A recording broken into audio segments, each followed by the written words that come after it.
இட்லிக்கு தண்ணி வச்சுருக்கோம். அதுலேயே முட்டையை வேக போட்டிருக்கோம். வந்துட்டு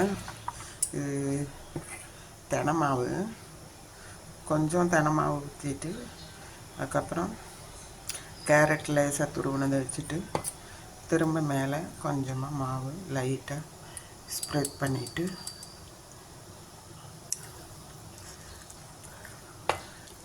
தெனை, அரை ஸ்பூன் வெந்தயம், 2 டம்ளர் தெனை, அதுக்கு கொஞ்சமாக வெந்தயம், கொஞ்சமாக பாசிப்பருப்பு,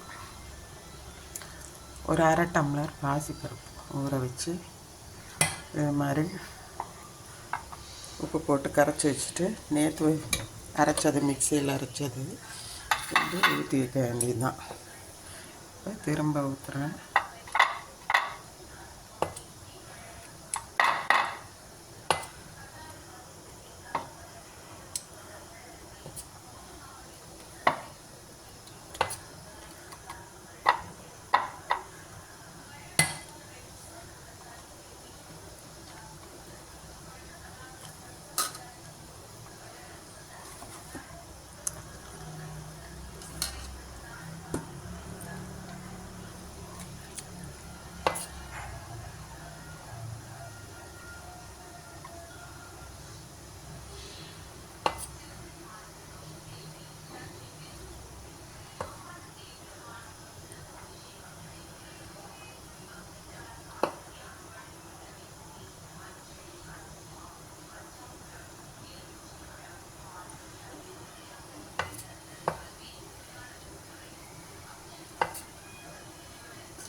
இவ்வளோதான், முடி போட்டு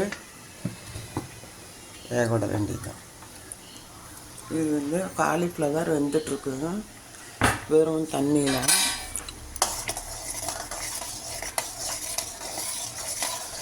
கொஞ்ச நேரம் சால்ட்டு போட்டு இது போல் வேக விட்டு எடுத்து வடிச்சிட்டு பருப்பை வேக விட்டு சாம்பார் பண்ணால் காலிஃப்ளவர் சாம்பார் ரெடி.